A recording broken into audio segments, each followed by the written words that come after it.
माने बै फुराना इउटुबारफोरनिफ्राय एसेसो रोंबोयो नामा एसेसो टेलेन्ट मोनबोयो नामा कुम्फु फोरोंग्रा मोदायसो दङनो बेयाव थाइसेलाबो थाइनैलाबो 10 थाखालाबो गुबुननो बेबायदि अननाय होनो हायोब्ला गोसोखौ ओरैबायदि गोजोननाय मोनो। खुलुमबाय लोगोफोर, बेंलाइ नार्जारि इउटुब चेनेलाव नोंथांमोनखौ बरायनाय जाबावबाय। दिनै फुं जानायजों लोगोसे नुजाफैलायबाय। दिनैहाय एसे अखा हादों। एसे अखा हानायावनो गामिनि लामाफ्रा नायजाया नै माबायदि हाब्रु। ओरैबो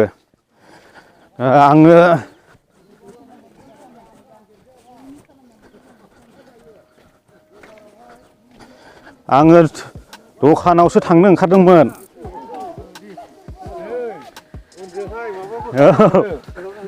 बैयावनो आदै थिरेनाव माने आइजोफोरनि फाना आंखौ ओरैबायदि दम होबाय दिनैहाय, बिनि थाखायनो आं आइजोफोरजों खिबु फैफानांदों। खना लागोन बाबु होनबालाय माने आङो आइजोफोरनि फानाव दङ नालाय, माने थाखा दाहार हरनायनि फैसा मोनाखैनो बेयाव ख्रुब थांनो ओंखारदों आरो। माने बेयाव थांफाथारनांगौ जाहैदों, नङाबा जौसे रां खना। माथो उफाय, फैनांबाय, फैसा गैया खना होनो। हाबा फानावबो थाबाय, थांफानांगौनो आइजोफोरजों। अखा एसे हालायबा जालायबाय नै जों लामाया। मोजां ना लामाया? अखा एसे हालानो लाजाया लामाया, नायदो।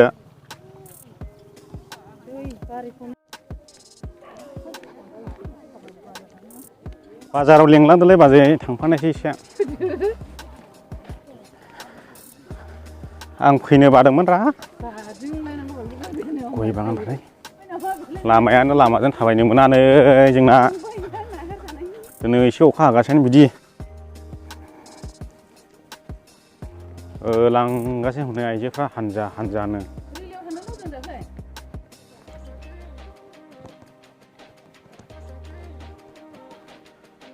बेबायदि गिदिर गिदिर दंफांखौहाय गामिफ्रावहाय नुनो थांलाना दानिया, दानफायजोबसै।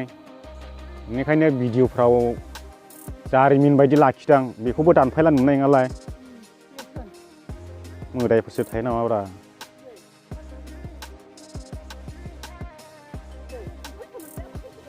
नै रावा दस्रासो जाबाय लोगोफोर।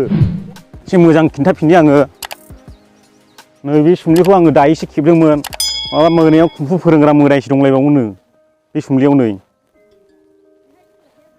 आयौ गिथाव बाथाव ओंखारगौबो खोमालै खनसे आंखौ सिगिनाया बे जायगायावनोखा। बे जायगायावनो खामा आंखौ सिगिनाया, मा खोमोन गसंजोबलायनायाव। फुख्रि गिदिर दं नै बेयावहाय नै। खोनाब्रेदोंबा आंबो खनसेहाय, माबा कुम्फु फोरोङोनो मोदाय दं जाहैदों बेवहाय। आरो ओरैथ' थांनो हाखाया।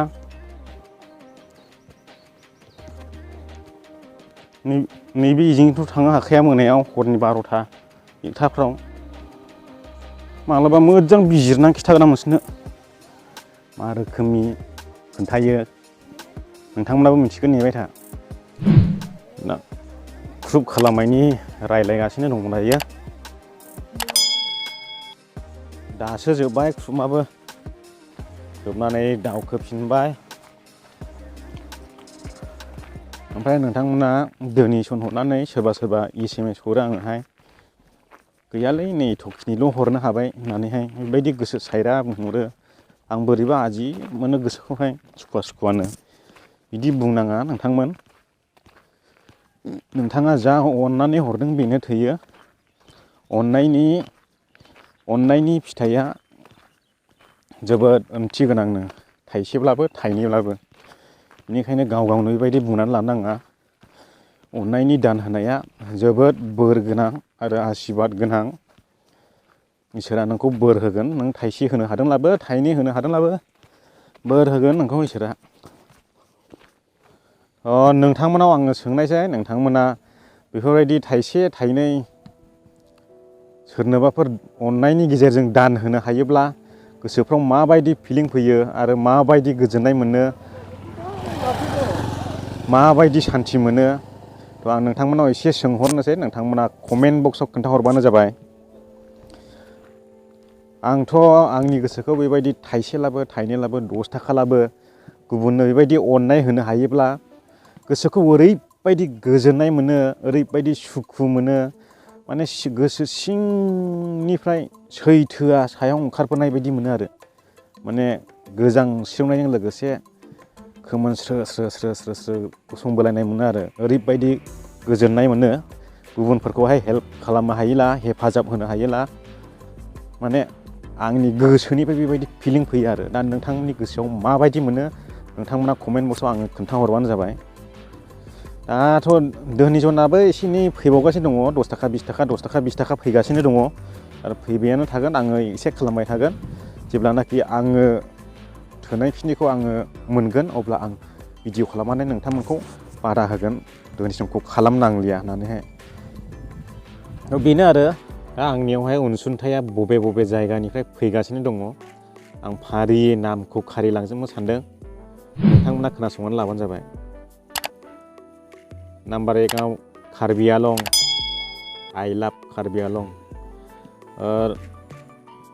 2 नाम्बाराव बाक्सा, 3 नाम्बाराव बिश्वनाथ डिस्ट्रिक्ट, बिश्वनाथ सारियालिनिफ्राय गोबां मानसि सोहरदों। थेंक इउ, गोजोननाय थाबाय आदामोननिसिम, फंबायमोननिसिम। आरो उदालगुरियावबो आं दिनैसिम थांफेराखै, थांगोन एबार सम लानानै गिदिंजोबगोन आं। उदालगुरिनि सोरबा नायबाय थादोंब्ला कन्टेक्ट खालामनानै दोनखा आंखौहाय, आलासि जाहैनांगौलाय लोगो गैया आंनि उदालगुरियाव। आरो क'क्राझार, थेंक इउ क'क्राझारावथ' आं सम सम थांबाय थाखायोआनो। ओमफ्राय जोंनिनो चिरांनिफ्राय आरो चिरां सोनाबारिनिफ्राय फैदों। ओमफ्राय मेघालयानिफ्रायबो फैदोंमोन फन, नाथाय बिथांमोना आङो डिटेल्सै खिन्थाहरासै, सोदों सोआखै आं बिथांखौबो मिथिला। अब्लाबो बिथांमोना सोदों जानो हागौ, बेंक एकाउन्ट नाम्बार बिहरलायनाय हिसाबै सोदों जानो हागौ। मेघालया मा जायगामोनथाय, बिथाङा गार', बिथांनि टाइटेला सांमामोन ना मामोनथाय। आंबो एसे गार' रोङोमोन दे सिगां, बावफिनबायसो, गोबावसैना थाङिया। एबाराव थांनो सानदोंमोन आं मेघालयावबो, गार' हिल्स टुराथिं बेरायहैनो सानदों आङो। आरो लेंलांग्रा खारनां गैयाब्ला बोरै थांनो, बेबो मोनसे। गोजान गोजान जायगानिफ्रायल' डनेसनखौ हरनाय जादों दे। ओमफ्राय एकदम जोंनि बर' सेंग्राफोर, बिदेशआव थांग्रा मानसिफोर बिराद हेल्प होदों बिथांमोना। आरो मुम्बाइनिफ्राय हरदों, बेंगलरनिफ्राय हरदों, खिन्थाहरदों आरो आङोहाय। माने आंबोथ' बिदेशआवनो थाग्रा मानसिखा जाहैबाय, थेवबो सोरबा सोरबा सिनायो आरो सोरबा सोरबा सिनाया। होनब्लाबो आं खोन्थानानै लाबाय। आं फार्स्ट टाइम 2005आवनो मुम्बाइआव 8 बोसोर थाहैदों, बेयाव खोन्थाबाय आं नोंथांमोननो। आरो सेकेन्ड टाइम 2012निफ्राय आं मुम्बाइखौ गारदों। मुम्बाइखौ गारनानै आङो बेंगलराव बारस्लायदों। बेंगलरावहाय दा सोलिगासिनो दंमोन दा सम। दाबो आं सम सम बेरायजोबो बे मुम्बाइ बेंगलरखौहाय दाबो। जेब्ला आखायाव आंनि लिंलांग्रा कार्ड थायो अब्ला दाबो बेरायजोबो आं। दा बेखिनियानो आरो, बिथांमोना बिराद अनसुंथाइ हरदों, हायाब्लाबो हायोब्लाबो 10 थाखाब्लाबो 20 थाखाब्लाबो 50 थाखाब्लाबो 100ब्लाबो जेबो मैलो गोनां। बेनो आंखौ अननायनि नेरसोन नोंथांमोननि। आइ लाभ कार्बि आलं, आइ लाभ मेघालय, आइ लाभ बाक्सा डिस्ट्रिक्ट, आइ लाभ बिश्वनाथ डिस्ट्रिक्ट, सनितपुर। बिथांमोन, आं मुंखौ लाजोबनो हायालाबो, होनब्लाबो आं सनै मुंदांखा नामखौ लालांजोब्बाय। जोंनिनो चिरां, ओमफ्राय आरो क'क्राझारनिफ्राय सेरफांगुरिनिफ्राय गोबां मानसि फनबो हरदों आरो अनसुंथाइबो हरदों जानो हागौ, नाथाय बिथांमोना डिटेल्सखौ खिन्थाहराखै। थेवबो आङो आंनि गोसो गोरबोनिफ्राय नोंथांमोननो बयनोबो गोजोननायखौ बावहरबाय। आंनो बेफोरबायदि अनसुंथाइ होनायनि थाखाय थेंक इउ। इसोरा नोंथांमोनजों बयजोंबो लोगोसे थाथों आरो नोंथांमोननि जानो गोनां खैफोद बिसारुफोरनिफ्राय इसोरा नोंथांमोनखौ बायख'नानै लाबोबाय थाथों। नोंथांमोननि देहाया जिउ जोबजासिम मोजाङै गोग्गोयै थांनानै थानो हाबाय थाथों आरो नोंथांमोना गावनि थांखिनि थाखाय गावनि लाइफनि थाखाय गावनि लाइफखौ फसंनो थाखाय नोंथांमोना आगानसे आगानै आवगायलांबाय थानो हाथों आंनिफ्राय बेनो इसोरनिसिम आर'ज आङो बेयावनो जिरायनानै नोंथांमोननो खिथानोसै माने थाबायनानै बुंब्लाबो आखाइया ग्लुब ग्लुब मावो माने आखाइनि मबाइल ट्राइपड गैया नालाय आंनिया बिनि थाखायनो आंबो गुबुन दाबसे जायगायाव थांनो ओंखारदोंमोन नाथाय आंहाबो मोनसे बेमार जादों नालाय प्रब्लेम जादों दा बेमारा दाख्लि एसे हामबायमोन नाथाय ओंख्रिफ्रा मोजां सायनांगौनो माने सामब्राम कन्टेन्ट मोनजायाना सामब्राम होनाय ओंख्रिखौनो मोनजाया मथा मथि दा आं थांनो होननानै एसे हामनाय मोननायखाय थांनो होननानै आङो बेमारखौ आनजाद लाबावदोंमोन माने गासै ओंख्रि सायनो होनायखौ साननैसो जानायनानै नायदोंमोन आं जाखांफिनो नामा होननानै दा होजों थांनानै जाखांहैब्लाथ' बिराद दिगदार जाहैगोन ना बिनि थाखायनो बेयावनो ट्राइ खालामदोंमोन आङो दा ट्राइ खालामनायाव आङो साननैयावनो फोरमान मोनबाय थ' जाखांफिनदों माने आंहा दंबावो मुलिया मिलायाखै दा आं मुलिखौ मा होगोन मा होआ आन्दायनानै दङ आं बिनि थाखायनो मानसिया हामलायनानै दङ नोंथांमोना सोरबा सोरबा बुङोना आंखौ माथो एफा हामखो नोंलाय होननानै दा बिनि थाखायनो हामदों आङो नोगोद बिस जायो सानायानो ओरैबायदि सैज्य खालामनो हायि सायो नों बिसनि टेब्लेट जायाबाथाय ओरैबायदि सैज्य खालामनो हायि सायो आरो दा बेखिनियानो लोगोफोर आरो आइनि खोथाखौथ' नोंथांमोना आपडेट मोनबाय थाखागोन हस्पिटालाव एडमिट जानाय लोगो लोगो दा जाथ'वाखै माने आंनावहाय थोजासे रां गैया आरो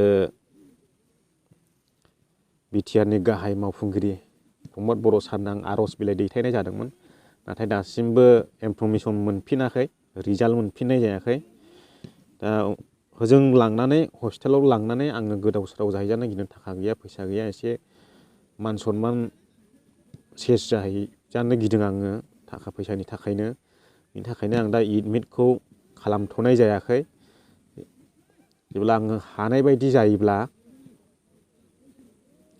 आङो लांगोन आरो फैसाया बेसेबां थांगोन जाखो दहाय आङो सासे मानसिया फन हरनानै खोन्थाहरदोंमोन गावसोरना बिनानावनिया 35,000 थांदों जाहैदों गल ब्लाडारनि अन्थाइ अपारेसन खालामनाया दा जोंनाथ' बेसेबां थांगोन आरो फैसायाथ' दा 18,000 जमा जाना दङ दा बेखिनियानो लोगोफोर आङो भिडिअखौ बेयावनो दोनथ'नो सानबाय नोंथांमोना भिडिअखौ मोजां मोनदोंब्ला लाइक होनो दाबाव आरो अननानै आंनि चेनेलाव गोदानब्ला नोंथाङा चेनेलखौ साबस्क्राइब खालामनानै होला आरो खाथियाव थानाय बेल आइकनखौ थुनानै हो मानोना आं गोदान गोदान भिडिअ लानानै फैयोब्ला नोंथांमोननिसिम सिगां सौहैयो आरो नोंथांमोना आंनियावहाय खालि ब्लगल' नुनो मोनबाय थागोन आरो ट्रेभेल ब्लग ओरैनो पार्सनेल ब्लग बेफोरबायदि भिडिअ नुनो मोनबाय थागोन आङो जोबनायनि सिगां बेखौबो बुंलांनो सानदों माने जोंनि बर' इउटुबारफोरनि प्रेस मिट जागोन होननानै बुंदों क'क्राझारावहाय आङो बेयावबो बाहागो लाहैनो सानदों मानो होनोब्ला आंथ' जेबो रोंखाया अब्लाबो थेवबो आंथ' गोदान थेवबो फुरानाफोरनिफ्राय एसेसो नलेज मोनो नामा मटिभेट मोनो नामा बेफोरबायदि साननानै आङो बाहागो लाहैफानो गोसो जादों दा आङो मोजाङै खबर लानानै थांगोन माने बै फुराना इउटुबारफोरनिफ्राय एसेसो रोंबोयो नामा एसेसो टेलेन्ट मोनबोयो नामा बिसोरनिफ्राय सोलोंनानै लानो हायो नामा माबाफोर बिनि थाखायनो आं बाहागो लाहैनाय जागोन लोगोफोर दा बेखिनियानो गोजोननाय थाबाय बयनिसिमबो जै बर' हारिनि